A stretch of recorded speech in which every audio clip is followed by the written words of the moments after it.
ใจแผ่กว้างแผ่บุญที่สร้างหือต้านตังไหลบุญขยายยิ่งใหญ่เหมือนลูกไม้นำนาใบต้นใบหนาแผ่กิ่งหนูนกหนูจึงอาศัยจุ่มเย็นน้ำบ่อน้อยพระองค์ย่อซอยใดตรัสว่าสุขโขปุญญสะอุจจโยความว่าการสร้างสมบุญนั้นก็จักนำความสุขมาฮือดังนี้ข้อที่7นั้นกล่าวจี้ว่าปัตตานุโมทนามีใจปรีดาจมชื่นเมื่อหันคนอื่นทำบุญมีศรัทธาหนุนแก่กายอย่ากล่าวกรรมหยาบจะปาโลได้บุญอโคยิ่งโยชน์จุงประโมทโมทนาข้อที่8นั้นนะบาปบุญญาเลิศอันบุญประเสริฐโดยการฟังธรรมธรรมสะวันมาพันธรรมสานังอาการนาดายาหับฟังคำสั่งสอนของนักปราชญ์ก็จักฉลาด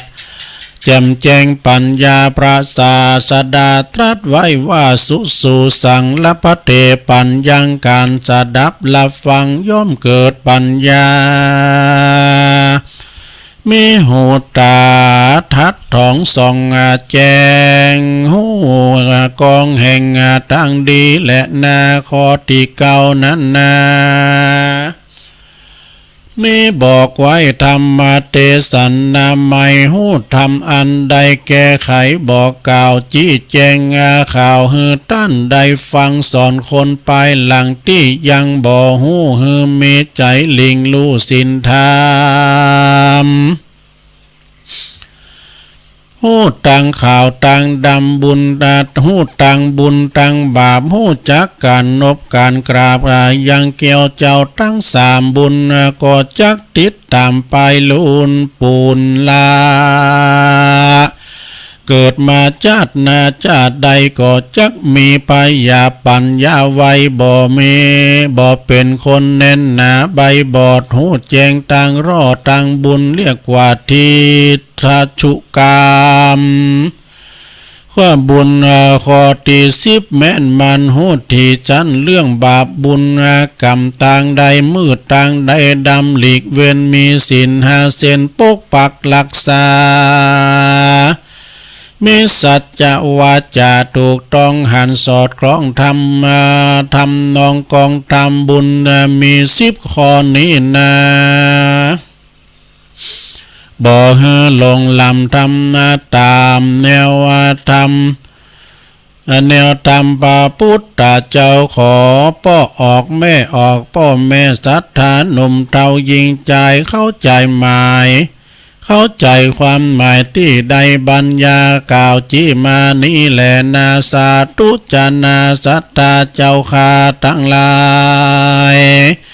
อันมีใจแรงแก่งกล้าดาสร้างทำบุญมีศีล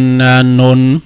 มีศรัทธาหนุนเป็นเกาวิริยาเฝ้าเปลี่ยนเฝ้าความเปลี่ยนปัญญาเหียนรอบรู้จาคาอยู่ในใจเสียสละตานไปเตื้อนเล็กเตื้อนน้อยบุญก็จักก้อยเบ่งบานมาในสันดานป่องเปียวทำมาถูกต้องแล้วบ่กินแหน่งใจมวยบางตายไปก็บ่เสียใจเศร้าโศกเศร้าบุญจักพอเฝ้าติดตามบุญนั่นเป็นรูปนำมาไผ่ลักไปก็บ่ได้ไผ่ลักไผ่หามเอาไปก็บ่ได้ตกน้ำก็บ่ไหลตกกว่าใส่ไฟก็บ่ไม่เหมือนวัตถุของใจเนินนาหูพระกายยามหนีจากหูปัดดานีจากหูปราดภาคสูญหายดับจิตตายโดยไปก็บ่ได้ขุมทรัพย์บ่ไหลก็คือทำบุญบ่หายสูญโลกนี้สูญไปโลกนี้ โลกนากุศลแก่กาจักได้ไหวนาเข้าสู่พระนิพพานสุขเจยมานวิมานเวียงแก้วสุขเลิศแล้วสุขอยู่บนสวรรค์สุขเนลันนิพพานเจ้าจันฟ้าบ่อยาจัดแลนาเนติตาขียาธรรมเทศนาเรื่องปุญญกถาก็พอสมควรนะก็บรมวลเท่านี้เล่นนะก็บังโกมสมเรสเด็จแล้วเท่านี้ก่อนแลสาธุสาธุสาธุจบไปลงมันเป็นทำกล่อมหรอถ้ากำพุกจะเมา2ผูกตามพุกนะสบู่3ก่อนสบู่ลักสบู่กานกแก้วสบู่อาเซปโซ สกินเดียวเนาะมันจะมีความหมายว่าจะใดแล้วก็จะโคบคูกับใจใสปิ่นบุญใจขุนปิ่นบาปนี่ถ้าเวลาปอนะตุลุงมาขี่ฟอยไปทางอื่นนะกันมันขี่ไข่เกินนะมาใครให้ลุ่มเกินจำเตือนมันก็ไปข่าวเวลาปะเนี้ยก็จะพยายามเนาะก่อนทำอย่างเนี่ยเปิ้นติงมานะกันเปิ้นโทรมาตุลุงไปรูอู่ปะเนี้ยนี่เปิ้นอู่ติ้มตีกะไอ้นี่กันนี้ได้พยายามนะจะลดละเลยความกำอู่ไว้พอเนาะตอนที่หับสายนะไปรูอู่ไว้เปิ้นหมดอ่ะไอ้นี่อากาศมันจ้าไอ้นี่ก็ได้อย่าเต้เนี่ย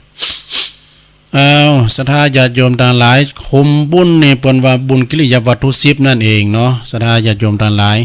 ตานะไม่ปิ่นเก้าบุญสำเร็จโดยการบริจาคทานศีลไมยเนี่ยทานนามัยเนี่ยหมดเนี่ยนะฟังกันไปแล้วเนาะแล้วก็นี่มีทั้งอย่างหนึ่งเปิ้นว่ากินทานไปก็จะไปลืมนะบุญเนี่ยทำไปเตือนหน่อยญาติโยมต้องไปทำหนักทำบุญไปถึงวันทำละเล็กละน้อยก็ทำไปได้เปิ้นถึงบอกว่าเมื่อเก็บเงินทีละน้อยก็เป็น100เนี่ยก็เป็นพันดังเก็บบุญก็เหมือนกันเก็บเช่นกันนะฮะเก็บหลายวันก็หลายบุญเนี่ยสันเตยญาติโยมวันนึงนะโยมไปงานบุญกี่เตือนเลยโอ้ตอนเจ้าจะไปงานโบสถ์เนาะตอนแรงก็จะไปงานขาวดำตอนเมื่อแรงบึดก็ซ้ำจะไปงานเล่งดูมันมีหลายบุญเนาะบุญอย่าไม่ลงเข้าไปในบุญเสียงนี้อย่างตุลุงเข้าไปนี่ก็พอดีหน่อยนึงก็กุ้งกระเมงกระยาไปเนาะ แล้วก็เมื่อเก็บเงินทีละ10พอจะหยิบก็เป็น10,000ดังเก็บบุญทุกวันคืนก็เป็น10,000บารมีนี่สร้างบารมีเป็นในลงเด้อแต่มุมหนึ่งก็บอกว่าเฮานี่อยู่ถึงวันนี่มันมีโลกธรรม8ด้วยมีมันของมันสะท้อนกันอ่ะมีสรรเสริญมีนินทาอย่างกันเนาะมีเราหน้าจ้าขวัญกันเนี่ยมันถึงมีด้วยมุมใดมีแสงมุมนั้นต้องมีเงานะเพราะว่ามุมใดที่มีแสงอีกมุมหนึ่งจะต้องมีเงาที่เรามีคนชื่นชมที่ใดมีคนชื่นชมเราณที่นั้นก็มีคนเกลียดชังเราเช่นกันนี่ให้จะมาหาเขาตลอดเวลามันมีสุขสุดชื่นสมหวังเนาะ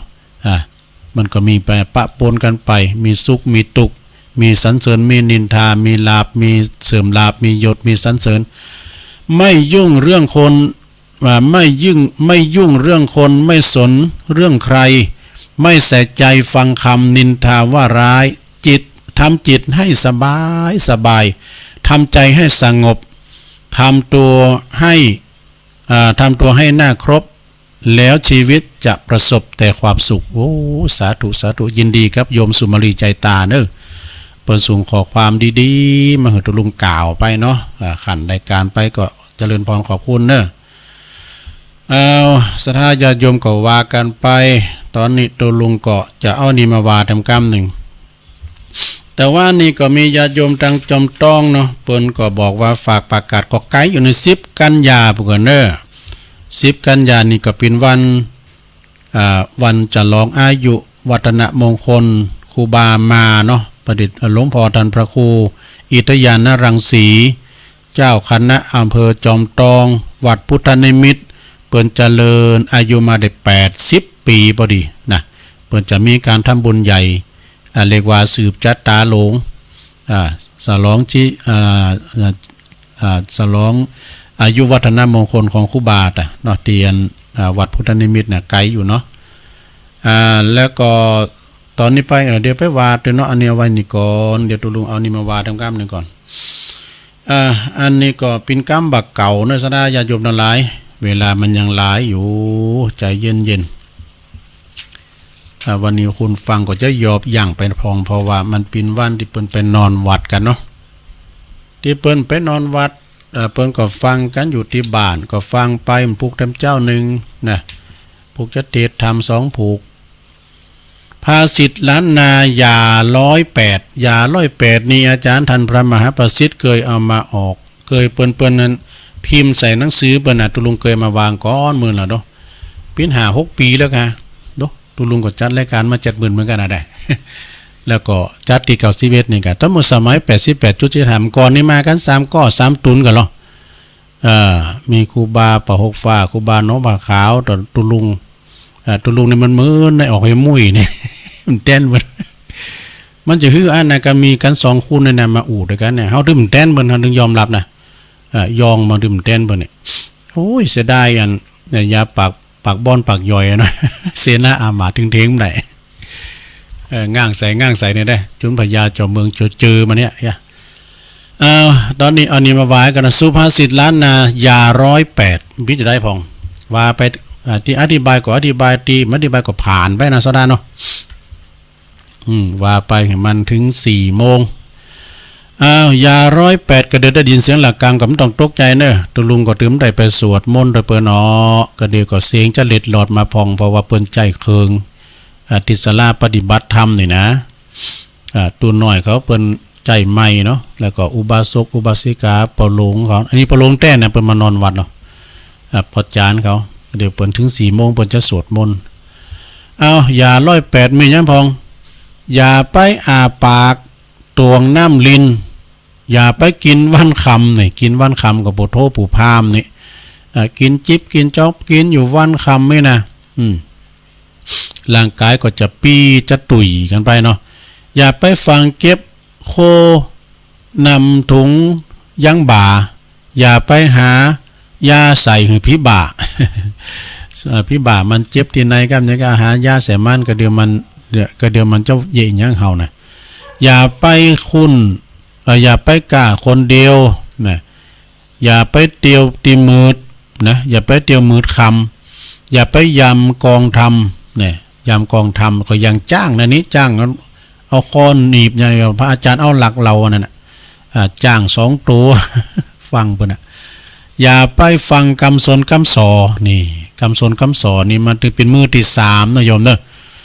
ไปฟังคำสนคำสอสำเตือนในเปิ้นโพเมเปิ้นอยู่ดีๆเนี่ยไปใส่ไฟเปิ้นแต่ว่านะกูหันมันเอาคนเนี่ยเอาเสื้อลายตอดแต้เนี่ยมันไผซ้อนไปปุ้นหัวนี่ไม่ยิงหูกับโตโผมาเยการมาหมอยนี่เต้าแองนี่ติวสินมาแยงเนาะม่วนเนาะเดี๋ยวนี้เปิ้นม่วนกันเนาะ ยังหัวเนาะมือที่3อย่าไปฟังกรรมสนกรรมสออย่าไปก่อเวรกรรมนี่ก่อเวรกรรมนี่ก็หนักแก่เนอะศรัทธาญาติโยมทั้งหลายเอามาปีนกุ้นถึงวันก็เพราะก่อเวรกรรมเฮากรรมดีๆดูเนาะสั่งกรรมดีไว้แล้วถึงได้เกิดมาเป็นมนุษย์เป็นคุณนี่นะเป็นสัตว์ที่ประเสริฐที่มีมันสมองมีความคิดเรื่อมกาต่างกับสัตว์นี่มันมีมันสมองด้วยเนาะอย่างจ้างตัวจัดใหญ่ดูคุณยังบังคับได้แน่มันเป็นอย่างนั้นอย่าไปเซ็นกินก่อน อันเซ็นกินก่อนนี่มันถึงมีหรอกเอาไว้กันเด้อนะพิจารณาแปะไว้ก่อนคืนบัญชีพันอย่าไปหย่อนการงานนี่อย่าไป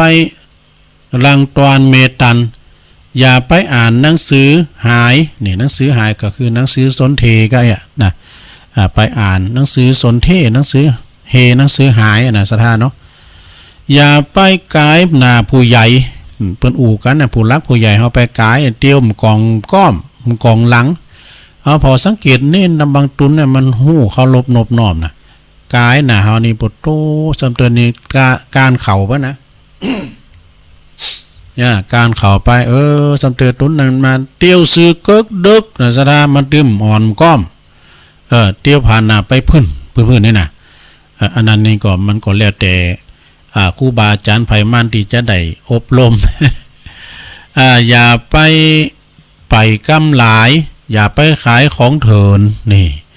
ขายของเถินก็มีเสียภาษีนอกภาษีปองไกน่ะอย่าไปนายเปินเมื่อยามจนอย่าไปนายเปินฟูงเขาในยามจนยามเมื่อตุกจนมาเฮาก็ไปขอกันได้ อย่าไปไหนเปิ้นฟูงเนี่ยนะมีโยมเปิ้นมานอกหลังไม้นะเปิ้นบอกว่าโตเอาวันเตโจยาโมมันเล่าพองกายนะจะได้อื่นปนางพระอาจารย์เอาหลักปนนัดหนานี่นะพระอาจารย์เอาหลักเปิ้นว่าพวกเกี่ยวเมแสงพวกแป้งเมหักใจพวกยักเมมานนี่นะเปิ้นก่อนเรานะย่ำจบตอนนี้ยังก่อนบัวปันกีบเนี่ยนะถ้าเปิ้นวางเมื่อใดเปิ้นจะวาเนี่ยสถาที่เปิ้นขอตุลุงวานั่นนะเปิ้นได้ยินว่าได้ยินพวกเกี่ยวเมแสงเหมือนเตโจยาโมนี่นะรอพระอาจารย์เอาหลักวางกันเด้อปุดหน้าพัดหน้าบ่เด้ออันใดก็ยกโยนไปใส่พระอาจารย์เอาหลักบ่ได้ก็แล้วแต่เปิ้นนะแต่เปิ้นพร้อมเปิ้นก็จะเล่าไปนะเปิ้นก็โจยแก่กูหน้าตุลุงหลายเตือแล้วดอก อาจารย์เอาหลักนะเปิ้นกูหน้าตุลุงหลายเตือเรื่องห้อยไห่ปองกานี่เปิ้นจางเล่าดอกอย่าไปแต่ปากอย่าไปลุมแต่ปากบางพองมันขี้ลุมนี่นะอย่างฟ้าห้องก่อนฟุ้นคุณขี้อู่มันมีเงิน กำอู่กำจ้านี่เน็ตเต้นะแต่ว่าผลงานมันมีกันเนาะอย่าไปอยากกินเกินควรนะอย่าไปอยากเกินควรอย่าไปจวนกันหลักเนี่ยว่าเนี่ยไปหันน้ำยายบุญบุตรปิ้นก่อนปิ้นงกเขาบึ้ดขึ้นบึ้ดเขาไปลักเนาะเนี่ยนี่ไปโจกันไปปาเวาะไปต่างบัดดีนะปาเวาะเปว่าชวนกันไปในทางไม่ดีไม่น้อยว่าเนาะ ปาเวาะนี่นะ ปาเวาะนี่เป็นกำบักเก่ากำยองหรอปาเวาะกันไปปุ้นนี่นะปาเวาะไปอย่าไปจวนกันหลักอย่าไปจักน้ำเขาเนี่ย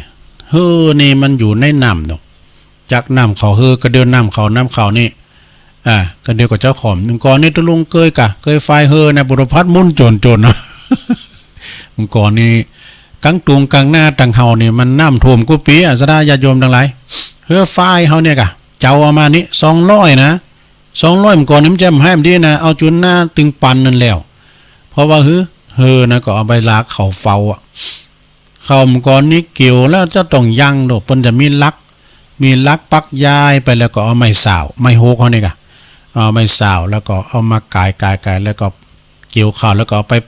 ไปอันห้อยไว้หานี้ห้อยไว้ที่หากะตีอันหาว เป็นอีน่ะมันหลายปิงก่อนนักดูปิงควายตัวแต่ตัวว่า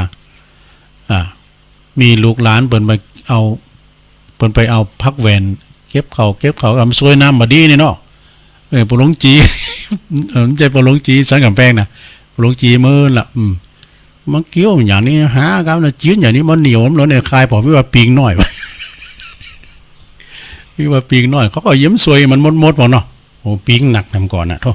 ปิงคุ้นก็มีปิงควายก็มีก่อนนี่ลากเข่าลักเฟืองนายมก็หาเข่าล้าวเนี่ยโอ้ยบาตุลุงนี่เจ้าบ่เถอะหาเข่าล้าวไปเคยพองถ้ากับพี่น้องบ้านเฮานี้ไปอยู่เมืองฟางจะหลายนี่ เนาะก่อนนะเปิ้นนี้น้ำโถมเอาเข่าใส่นิยมเอาเข่าใส่เข่าเฝ้านี่นะใส่แล้วก็ยู่ลอยมาเนมได้คืนแหละกำปิกเนมได้คืนกำไปกันเนาะเอาเข่าไปยู่ไปมาหน้าเด่นไปนี้เอามากองอยู่หน้าเด่นไปเสียงล่ำแล้วบอกก่อนตอนนั้นก็ไฟไปนี่ไฟไปที่เขาบุญหน้าโลงวะเนี่ย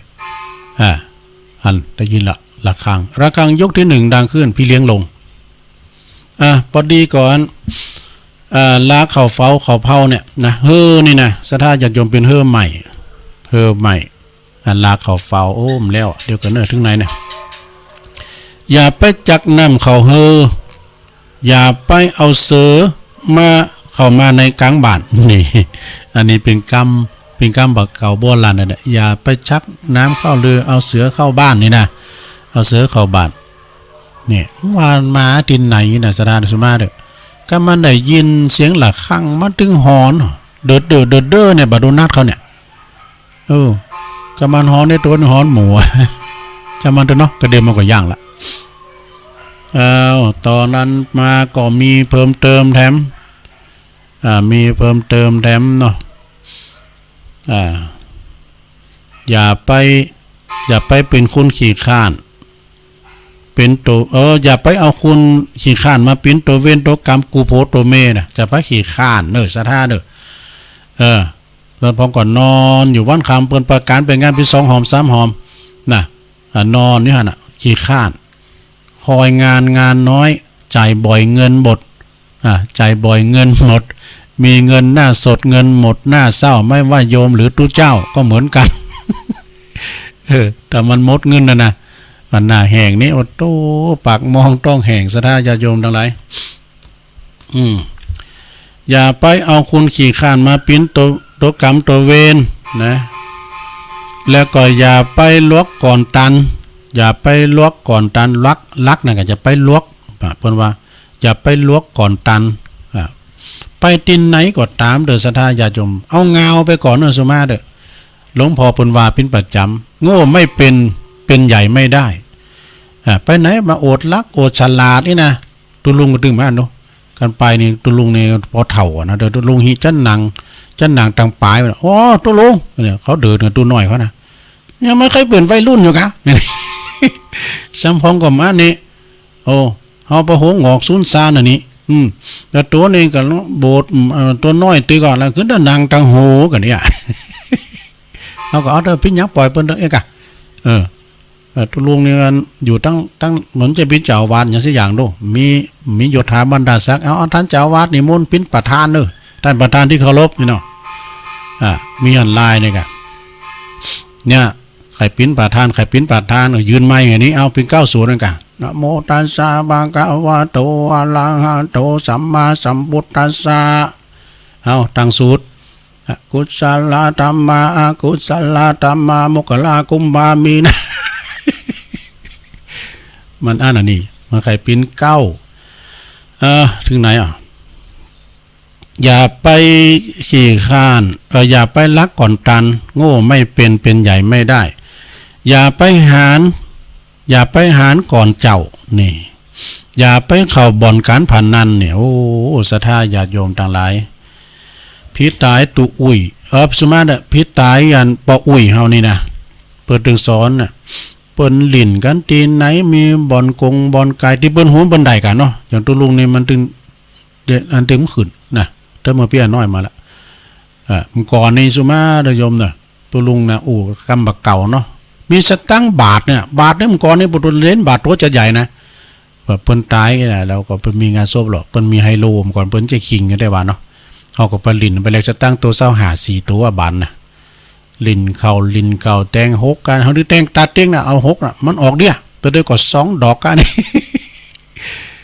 กันมันออก2 ดอกก็สบายแล้วกัน3 ดอก3 เน็ตลิ้นเข่าปุถุปอกไก่แจ้งนะซะนะปอกไก่แจ้งได้มาติ๊กได้5 บาทนับรวมก็น่าตั้ง50สตางค์นี่นะมันนับเขานะครับโอ้ได้5 บาทกันลิ้นเข้าไก่แจงมาเสียงไปจอดไปหอเอาเขาไปเหลือสักบาทเนี่ยเข้าจอมือหมดจอมือเอาปีกไปหมดตัวนอนป้อมรับไปเลี้ยงควายกับมากูน่ะตีย่างแล้วนี้เสียงไปดึง5 บาทก็จะไปเสียงที่ไหนทั้งโต๊ะก็เสียงบาทเดียวนะกะก็5 บาทเอาเป็นนังปืนนี่เนาะแล้วว่าเสียงถึง5 บาทว่ะเนี่ยมันจี้หรอนะการพนันนี่บดีสักอย่างซะนะเนาะบดีอย่างใดก็เปิ้นแตง7แต่มันออก06เนาะ58เนี่ยนะมันไปแหน่จะได้เนาะก่อนเป็นอย่างเนาะจ้างให้จ้างโดยมันหุมไฟหุมมันถึงว่ากันเด้อ จ้างลิ้นก็ตุลุงทองเปิ้นว่า กันเฮาจางหลินนี่นะจะนักเลงเลิงหลินแต่นะเอาเงินไปห้อมบนไหนวะหลินมันถึงเสียกันให้หลินมันได้มันถึงมีกันเขาหลินเขาได้เปิ้นกันหลินใดคือใดเนี่ยโกงว่ะ หลินใดคือโกงว่ะเปิ้นว่านี่อันน่ะซะดาบ่อนการพนันนี่นะสำเตอก็ไปยืมสตางค์ก็ฮะยืมสตางค์กันตีในกลางบ่อนอันนี้แล้วก็ปิ้นหนี้ปิ้นสินกันเนี่ยก็งานส้มก่อนนะการเฮาก็ไปตัวเปิ้นเนาะคุณนึงเนี่ยเปิ้นก็นักเลงลิ้นน่ะโอ้ลิ้นไฮโลอย่างนี้กะสตางค์นี่ติมทุงเตียวถึง2เนี่ยมันออกฮะแต่เฮาก็เครียดแต่อย่างเฮาก็ว่าเปิ้นได้โตหั่นไม่ใช่ออกเอาเขาไก่แจงมาเขาหาเจ้ามือหมดเอาเขาขอกินเหล้าบ่นะ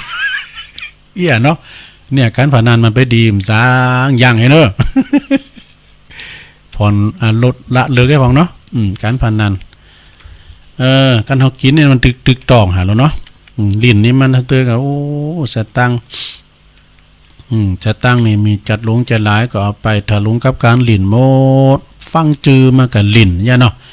อย่าไปบ่อนเข้าบ่อนการพนันนี่ศรัทธาญาติโยมทั้งหลายมันจึงมีลูกบ่อนการพนันนี่นะอย่าไปฟังกรรมไม่ยิงไปตาเนี่ยไม่ยิงไปตานี่มันก็จะอู่ไปเลยก็หัวเนาะไปฟังกรรมโฟมันเด้อเปิ้นสวดมนต์ล่ะอย่าไปฟังกรรมไม่ยาไปโซนนี่อย่าไปฟังกรรมไม่ยิงไปตาน้ำนะกันเนาะอย่าไปฟังแม่กรรมไม่ยาไปโซนอย่าไปโกนกรรมอู่ของคุณใหญ่อย่าไปไล่คุณโรยนี่คุณโรยเนี่ยเป็นไล่เปิ้นนะเอามีการมีงานกินแขกแต่งงานก้างานวัดกันว่าเปิ้นจะจุยหรอกเนาะอย่าไปแอวต้วยคุณให้นี่ไปแอวต้วยคุณให้มันก็ตึงกึดพอล้อคุณให้เนาะมันก็ตึมดีเสียงหันนะกะ อย่าไปต้วยคุณให้นี่มันจะป้าเวาะไปตามบัดนี้อย่าไปย้ายคันนานี่ก็มันจะดีนะสระญาติโยมบางคนนี่โลบตีโลบนาโลบต่างเตียวแปลงปลูกเก้ากุยปลูกเก้าเคนี่มันขยายดูเก้าเคน่ะขาดตั้ง5ตัวเดียวแล้วมันงำมาตั้งตีเปิ้นน่ะนี่มันงำมาดีอันนี้ก็เปิ้นว่าถ้าว่าไผที่หลักกาจังเปิ้นจังก่อนเปิ้นจังกิโลเนาะเปิ้นจังคันน่ะก่อนจังไปโกงกาจังไปโลบตีต่างนี่น่ะเปิ้นว่าตาบอดว่ะเปิ้นว่านะกำบะเก่าเปิ้นว่านะไปใหญ่เตนาคันนาก้าไปใหญ่ตีขยายเข้าไปตังตีสาธารณะก้าตีกองตีโหมอย่างนี้นะเปิ้นว่าตาบอดด้วยนะเปิ้นว่านะเอาให้ตีก่อนบ่เอาให้3อย่างแล้วนะยังมีหลายอยู่อย่าไปโกงตาจังอย่าไปอย่างใจคุณนี่อย่างใจคุณนี่มันหู้น้ำใจคุณเนาะใครหู้น้ำใจอันเมก็เฮยว่าตอนที่เฮาตุกเฮาอยากเลยเนาะเฮาเจ็บได้ไข้ได้พยาธิมันจะพอห้อมพอนี่น่ะเฮาเจ็บไข้ได้พยาธิเนี่ยกูตุกกูอยากเฮาแต่มันจะใจใส่เฮาก่อนี่น่ะใครหู้อันตั้งขาดใจคุณซ้อยก็เฮาเยการนักเนาะมันตึงอยู่แล้วนี่เยการนักเกินป่ะย้ายไปเยการที่อื่นเฮ้ยเนี่ยนี่แปลว่าอย่าไปอย่างใจคุณอย่าไปงมของติมืดนี่งมของติมืดนี่ไม่ได้อย่าไปสืบของสงอย่าไปลงเมหักอย่าไปตักคนพิษอย่าไปบิดข้อหนีจากเหอนี่อย่าไปเจอคุณเมา อันนี้นักเกเนี่ยไปเจอคุณเมาเนี่ยนะคุณมันเมานี่เขาไปเจอมันแต่ก็ไม่ได้ศรัทธาญาติโยมทั้งหลายอันมีหันเตืองนะเปิ้นมานิมนต์ตุลุงไปเตธรรมเอาขอแท้ๆเนอะตุข้อมูลนี้นะบรรบัดถูกบ่ร่วมกันนะเรื่องความสามัคคีหั่นนี่มันมาติดเฮาก่อนแล้วดู ข้อมูลนี้นะมันบัดถูกบ่ร่วมกันนะพี่ก็ได้น้องก็ได้นะผมไปหาแล้วบ่เข้าท่าขอตู้เอาแท้ๆเนอะเต็กหัวมันแท้ๆแล้วโตปิ้นหยังเนาะมันบอกเฮาว่าเรื่องความสามัคคีกะเนี่ยบ่โตเตเต็มนี้เนาะสุมาเนี่ยว่าไปอันมันบางพอมันก็มีแต่นี่อันเตก่อนคุณที่ผมจะหน่อยจะนานประมาณนิมนต์เพิ่นก็จางอู่นั่นน่ะโตพวกตู้ว่างก็ขอปูจาเนอะ เอาปูจ้ากับเนยเป็นปูจ้าเป็นเนาะเอาเฮตอีกันเนอะสถานเนอะมีหลายอยู่เลยอันนี้กรรมบักเก่าล้านนา108กันนี้พุกวันฮือก็ก้อยมาว่าแถมสถานญาติโยมทั้งหลายตอนนี้ไปตุลุงก็จะเอาละจือมาอ่านเนาะมาอ่านนี้ก่อน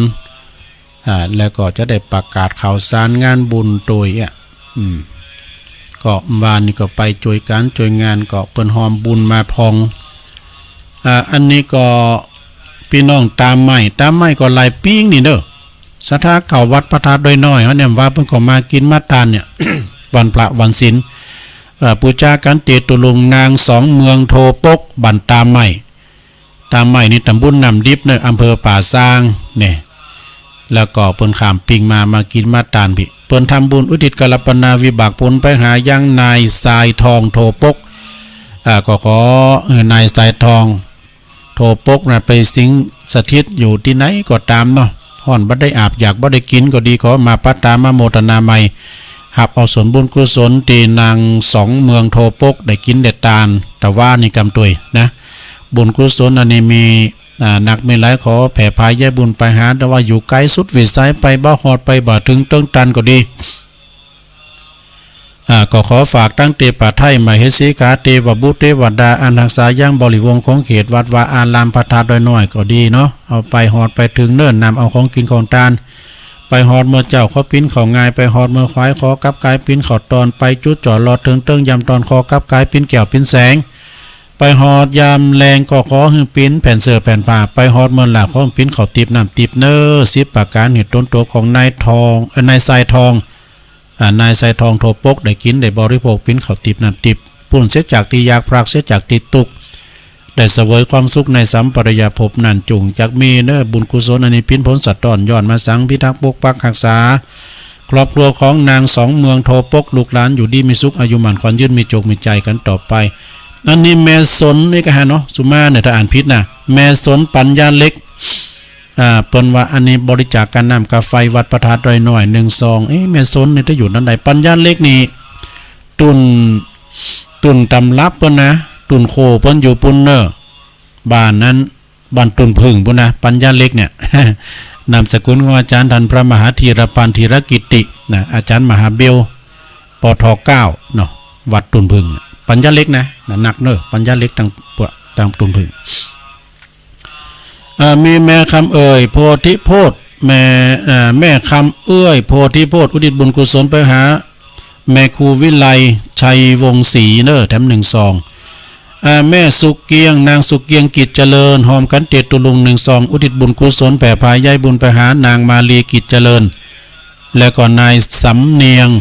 พรพิภาคนะจากทกเสอเนอทกเสอก็เป็นศรัทธาของอันท่านพระอาจารย์ท่านพระอธิการรัตภพนรินโทเนาะนางสุเกียงกิจเจริญเหมือนกันทำบุญการน้ำกาไฟวัดประทาดอยน้อยตันหาเจ้ากรรมนายเวรแถม1 ซองแม่ฟองใจพรมการน้ำกาไฟวัดประทาดอยน้อยแถม1 ซองโอ้ตกไปปุ๊บละอันนี้มีนายตุ้ยกันเนาะนางมานีแก้วสมวางบ้านปักตั้งเจริญเนอรวมทำบุญตันไปหนา1 ซองนางสาวฟองจันทร์ศิริปาบ้านปักตั้งเจริญ100 บาทแม่ศรีบุตรศิริปาแล้วก็แม่ทองใบสันโรงพินปักตั้งเจริญ100 บาทเนอะแม่ฟองจันทร์นางสาวฟองจันทร์สุมาเนอะแม่ครูฟองจันทร์เขียวหน่อเมืองพร้อมโดยครอบครัวเนอะทำบุญอุทิศบุญไปหาเจ้ากรรมนายเวรเนาะ50 บาทนี่ผมได้ยินพอเพิ่นนอนวัดแม่บุญมาศิริปาเนอแม่เปิ้นก็เอาเม่งมาตุลุงรอดสลีหม่อมจืนเนอะตู้เอาเมี่ยงเนี่ยแม่จาก็มาแถมโอ้พอดีกับห้อมกันเตียตุลุงน่ะฟังตึงวันนี่ว่าแม่บุญมาศิริปาปักตั้งเจริญเนาะขอบคุณเนอะตกมาลงตกมันตกวางก่อนเนาะอ่านแล้วนี่เอาปอนนี่ก่อนเนอะญาติโยมเนอะเอาปอนนี่ก่อนเอาปอนกันตึงหลวงนะอิจิตังปะทิตังตุมหังคิปะเมวัสสมิจตุสเปปุเรนตุสังกปาจันโทปนารโสยะถามณีโจติรโสยะถาภวัสสปีติโยวิวัจจันตุสปะโลโกวินาสตุมาเต ภวัตวันตรายโยสุขีติคาอยู่โกภวะอภิวาตานาสีริสานิจังวุตตาปัจจายโนจัตตารโอธรรมาวัตันติอายุวันโนสุขังปะลังเอาแล้วลูปังอันนี้จังละบทสวดมนต์มันจะสวดแปลนะโยมเนาะสวดนี่ที่นี่เนี่ยหลวงพ่อเปิดถึงหื่นละดอกลามยังสวดธรรมจักร ทำกันแหลกของโลกทำกันแหลกของโลกของพระพุทธเจ้าเดี๋ยวไปสวดธรรมจักรกันเนาะต่อไปตุลุงก็จะใช้เวลาแถมหน่อยนึงจะประกาศข่าวสารงานบุญก่อนนะโยมเนอะประกาศข่าวสารงานบุญก่อนนะก็ลืมมากันละกินต้านที่หันที่นี่เนาะก็ขอเชิญโลมทำบุญปิ้นเจ้าภาพปูนฉาบกุฏิเน้อวัดสันเหมิงนะถุงละ100 บาทติดต่อได้ที่พระอาจารย์เอาหลักปัญโยนันหรือว่าจะไปหอมที่สถานีก็ได้นะถ้าสายตั้งบ้านหูนะก็หอมที่สะพานบุญที่ไอโควิดนะโควิดวัฒนกุล โควิดเกษตรกรที่ดอยหลังถ้ำนะก็ปูนนะก็ถุงละ100 บาทนะเพิ่นจะเอาสาบกุฏิที่วัดสันเหมิงอำเภอเวียงหนองล่องเนาะวันที่สันขยอมแล้วไปว่าแล้วทั้งเขตหนึ่งก็เขตหนึ่งก็วังขามป้อมนะวัดวังขามป้อมนี่มันได้หมดนะเพิ่นก็จะมีธรรมสัญจรเนาะสดาญาติโยมทั้งหลายก็เชิญรวมทำบุญวันที่17 กันยางานสลากพัฒทหารที่วัดยางกวงเนอะตานสลากหักไม้กันว่าเปิ้นเดือน12เปิ้นปล่อยเพจปล่อยผีกันญาติโยมทั้งหลายปินเดินที่วัดใจวัดใจพ่อแม่จะมาหาลูกเนาะเปิ้นปล่อยมาแล้วก็ตาเนี่ยเปิ้นเนาะตานข้าวน้ำโภชนะอาหารข้าวน้ำกำกินข้าวสุกน้ำอุ่นเนาะเปิ้นมักดังอันใดโอ้ยยำมืออีแม่เปิ้นตายเด้อนะเปิ้นนี่มามักยำหกแล้วก็แปลงมา ลายมันมีโอ้สมัยปอนะโอ้ยมักของคุ้มคุ้มเลี้ยวอะไรเนี่ยก็เอามา ทุกลุงเดี๋ยวปันป้อนยาวๆเนาะก็วันที่17 กันยาเนงานตาลสลากหักไม้ประจำปีณที่วัดยางกวงวัดทันผู้อำนวยการเฮาเนาะน้องเบลอันนี้สะพานบุญน้องเบลฝากประกาศมาน้องเบลนักร้อง19 ตุลาก็บ่ได้ลืมเขาจะไปตานทอดกฐินประจำปีนี้เขาจะนั่งรถไฟไปปุ้นสถาบันสำนักสถาบันธรรมาภิวัตรศพเตินแม่เหมาะลำปางเนาะท่านสาธิตธีระปัญโยเปิ้นตะแปลงกุฏิให้ลูกเนนเปิ้นไปกำ200 300เปิ้นไปอบรมไปเข้าค่ายพุทธบุตรที่หั่นนะพอจะไปก็ไปแต่ว่ารถไฟมีไปรถตู้เนี่ยยิงตรงไปเลยนะเพชรไกลอย่างนี้ก็ลายด้อยขุนตาลเนี่ยกันเนาะตุลุงก็ไปตื่นนะกำนี้จะไปตื่นที่2นะที่นางมีมหัวนี่อย่าขอไปตวยไผเจ้าเนาะถ้านั่งรถไฟนะอาจารย์มันก็ไปนั่งรถไฟด้วยกันตุลุงเนี่ยจะไปรถไฟเนาะวัดมาอันนี้ก็ขอเชิญรวมทำบุญเนาะสดาญาติโยมเด้อ19 ตุลาทอดกฐินอันนี้อ่านไปแล้วก็วัดม่อนห้วยแก้วโดยท่านพระครูกัลยาณปราโมทอาจารย์สมหวังเจ้าอาวาสวัดมอนห้วยแก้วนี่เปิ้นนั้นการสั่งเปิ้นนี่วันนั้นตุลุงไปส่งลงลุ่งเนาะศาลามี2 หมู่ก่อนนะแปลงซุ่มวิหารก็มีหมู่นึงนะแปลงพระธาตุเจดีย์ก็มีหมู่นึงนะดู เปิ้นแปลงแตกกันเนอะวิหารเปิ้นก็แปลงแล้วก็10 พฤศจิกายนเปิ้นเนอะเปิ้นจะมีการบุญใหญ่นะเปิ้นจะมีการทำบุญปั่นประเจ้าตันใจแล้วก็ตอดกฐินโดยงานบุญใหญ่จะมีทำกรรมหนึ่งแต่ว่ากิจกรรมวันแม่นะโยมเนี่ยวันที่12 สิงหานี่นะตั้งคณะครูบาอาจารย์ที่ออกรายการนี่เพิ่นจะมากันหมดตั้งสายตั้งเฮานี่ก็มากันหมดนะไผมีแม่ก็ดีก็ไปรวมกันที่วัดมอนห้วยแก้วนะโดยได้รับความอนุเคราะห์จากคุณโยมเทิดพงษ์กิ่วแก้วตระกูลกิ่วแก้วนี่เพิ่นก็มากันหมดเปิ้นแปลงหลายตีพระธาตุเจดีย์ก็ดีโรงอุโบสถก็ดีที่วัดดงหลวงก็แม่นเนาะเปิ้นก็จะมีจัดกิจกรรมที่วันแม่เนอะบัดเดี๋ยวนี้เป็นว่างานใหญ่เหมือนกันเนอะสถาแต่ว่านี่อาจารย์ท่านพระครูกัลยาณปราโมทโทรมาตุลุง ป อเดี๋ยวนี้เป็นว่าเจ้าบ้านเจ้าจองนี่เปิ้นจะมอบของรางวัลให้คุณแม่ทั้งหลายเอาฟังน้ำฟังธรรมนะยังอีเนาะ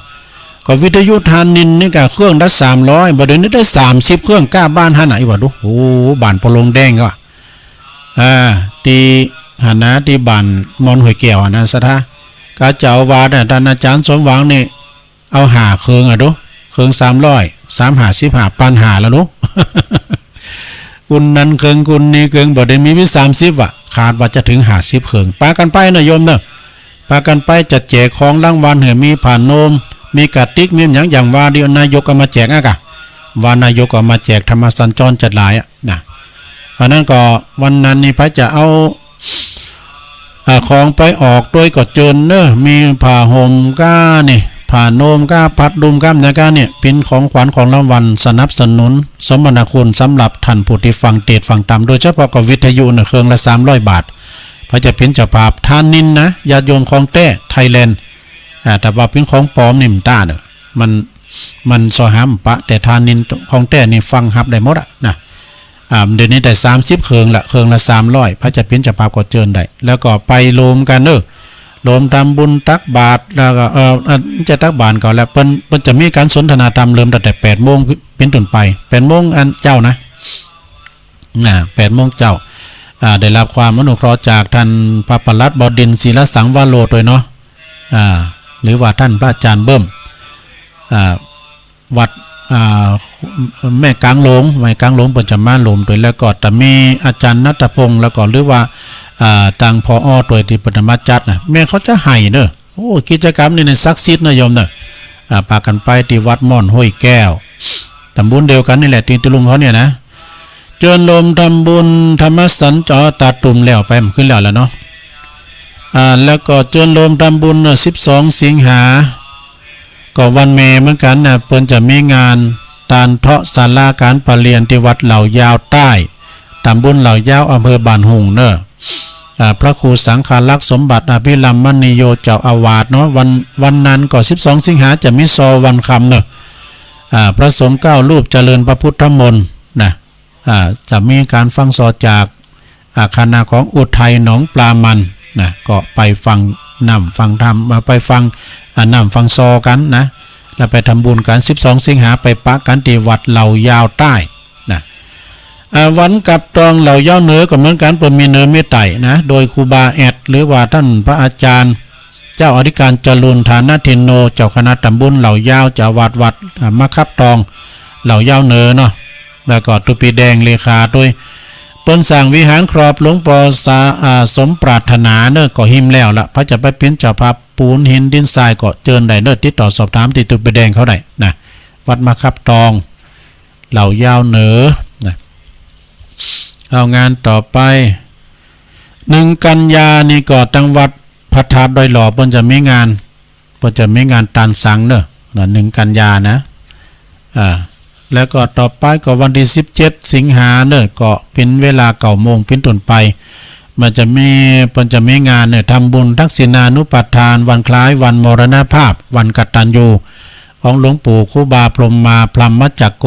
วัดพระพุทธบาทตากผ้าตำบลบางกอกอำเภอป่าซางจังหวัดลำพูนเปิ้นก็จะมีโบสถ์เนคขมะบารมีเพื่อปินอาจารยะปูจาเวลา9 โมงปิ้นตุนไปพระสงฆ์พิธีพระสงฆ์ทั้งนั้น170 รูปเนอะเปิ้นก็จะมีการสวดพุทธมนต์ธรรมนิยามมาสูตรโดย11 โมงก็ถวายเพลแล้วก็เปิดโรงทานแล้วก็13 นาฬิกาบ่ายโมงก็จะมีพระธรรมเทศนา1 กันพระจะไปเปิดโรงทานงานนี้งานใหญ่เนอะเจ้าคณะภาคหลวงเปิ้นก็จะมาหมดนะตั้งลำพูนเชียงใหม่ก็ไปกินแปะตานกันเนาะแล้วต่อไปก็เจิญโลมทำบุญในวันที่31นะโยมนะ31 สิงหาก็เป็นวันเกิดหรือว่าวันทำบุญฉลองอายุวัฒนมงคลของอาจารย์ท่านพระมหาประสิทธิ์ธรรมาภินันโท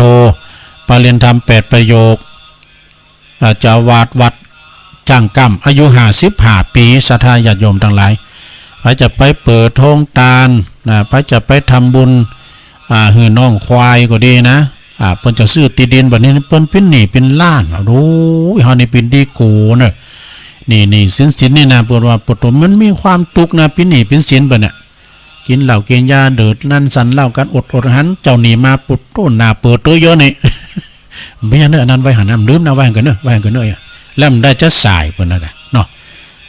ก็พระจะติดต่อสอบถามก็ติดต่อได้เนอะที่ท่านอาจารย์ท่านพระมหาประสิทธิ์ธรรมาภินันโทก็ถ้าว่าจะหับสังก็ชุดละ 1,500 บาทเนอะนะ 1,500 บาทพระจะไปออกโครงการก็ติดต่อสอบถามเพิ่นได้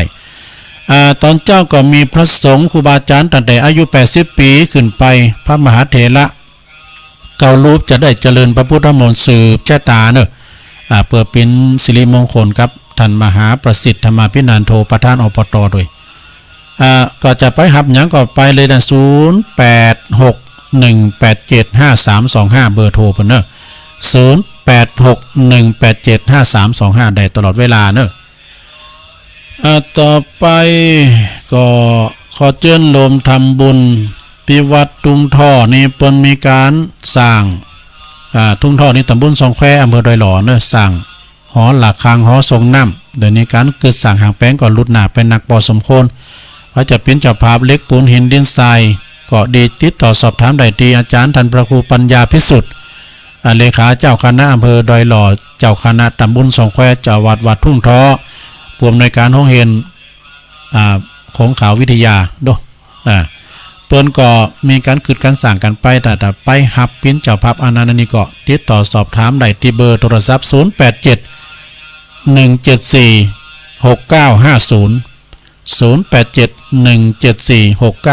ได้ตลอดเวลาหรือว่าติดต่อที่ใดดีท่านมคณายกปลงอาคมเตจนาหรือว่าปลงหนานนะปอจานวัดเนาะปอจานวัดที่วัดพระป่าเนอะวัดพระป่านี้ตั้งอยู่ที่ตำบลดอยหล่อหมู่ที่24อำเภอดอยหล่อเขานี่นะเพิ่นจะมีการเททองหล่อเททองเงินนะหล่อพระเจ้าตันใจสีดอนชื่นขนาดหน้าตักกว้าง14 นิ้วในระหว่างวันที่1แล้วก็ที่2กันยาเนอะก็ไปรวมกันได้ก็ยังไกลอยู่นะก็เพิ่นจะมีการเททองหล่ออันนั้นก็ไปเนอะที่วัดพระป่านี่เป็นอารามใหม่เนอะเป็นการลังสร้างใหม่นะอยู่ที่เขตวัดบ้านดอนจืนนะอันนี้ก็นิรันดร์จันชัยฝากประกาศมาตุลุงก่อไก่มาก็ประกาศรายละเอียดเนาะเจิญรวมทำบุญนะอันนี้ก็ยังไกลอยู่ 1-8 ธันวาคม 62ปลายปีเพิ่นก่อนงานออกเม่นพระราชทานเพลิงศพอาจารย์หลวงพ่อท่านพระครูวรพจน์นิวิทย์อดีตรองเจ้าคณะอำเภอป่าซางแล้วก็อดีตเจ้าวัดแม่แรงอำเภอป่าซางเนาะยังไกลอยู่ปลายปี 1-8 ธันวาได้หู้ไว้ก่อนเนาะว่าเวลาเดี๋ยวมันโวยนะก็เดี๋ยวก็ถึงโดยเมตตาบารมีธรรมอาจารย์ท่านพระบดีกาถนอมรักษาการเจ้าวัดนะเปิ้นก็ฝากตุลุงประกาศมาว่าจะไปหับหยังหับสังหยังก็ได้เนอะ0871752349เบอร์โทรศัพท์ของตุพี่น้อม0871752349นะแล้วก็วัดบ้านขวางนะโยมเนอะ วัดบ้านขวางนี่เปิ้นก็จะมีงานเปิ้นจะเปิ้นนั้นนี่เปิ้นซื้อติดดิน3ไห่ตัวกันนะแล้วก็เปิ้นปรับปรุงสถานที่ปรับปรุงภูมิทัศน์วัดทุมตีทุมตั้งพระจะปิ้นจะภาพดำนี่ก็450 บาทถ้าว่าหินคลุกนะรถโพงนี่ก็ 2,800 บาทถ้าว่าจะปิ้นจะภาพกำแพงห้องนี่ก็ 6,000 บาทสิ่งให้แล้วก็อยู่นี่กำแพงโดยเฉพาะไผที่เกิดปีวอกปีลิงนะก็ไปสั่งกำแพงปิ่นตาลได้สั่งบารมีหรือว่าปีได้ก็ได้นะติดต่อสอบถามได้ที่ท่านพระครูประภัสศรีลาภรณ์พระครูประภัสศรีลาภรณ์เจ้าคณะตำบลหนองน้ำเจ้าวัดบ้านขว้างเบอร์โทรศัพท์0817849873ได้ตลอดเวลาเนอะนะอันนี้ก็เป็นข่าวสารงานบุญเนาะศรัทธาญาติโยมทั้งหลายที่ตุลุงได้น้อมนำมาเสนอให้กับพี่น้องศรัทธาญาติโยมตึงไก่เกรงใจพี่น้องตั้งเก่าฮกก็ดีเปิ้นก็ฟังกันไปไกลเนาะก็ตั้งเมืองฝางก็ดีจะได้ฮู้เนาะบ่บ้านเก่าบ้านเดิมเฮาจะมีงานโลนี่บ้านเก่าบ้านเดิมเฮาจะมีงานเนาะโอ้โดยมาก็ตั้งพี่น้องตั้งสายป่าสร้างหลับปูน เนี่ยเปิ้นไปอยู่ตั้งปุ่นน่ะถ้าเมืองฝังกันนักกำแล้วตั้งหอยอ่อนน้ำดิบน้อยน้ำดิบลงเหล่าปลาก้อยเป่าหกฟ้าไปตั้งบ้านหงลุงลี่เปิ้นไปกันหลายเนาะแล้วงานนึงก็อันนี้ตั้งพี่น้องตั้งจอมต้องฝากประกาศมาไก่มาก็ประกาศแต้ม10กันยาเนอะเป็นวันเกิดหรือว่าเปิ้นจะมีการทำบุญฉลองอายุวัฒนมงคลของเมตตาบารมีธรรมหลวงปอท่านพระครูอินทยานรังสีหรือว่าครูบามาเนอะในอายุของเปิ้น80 ปีพอดีเนาะที่วัดพุทธนิมิตรอำเภอจอมทองนะต่อไปตุลุงก็อู่ลายเปิดก่อนเวลาจะเปิดสายไก่ก็วันนี้ฮะแต่ผู้ก็สายไก่นะก็ตึกก็ซูนก็ไม่พอเนาะแต่เอา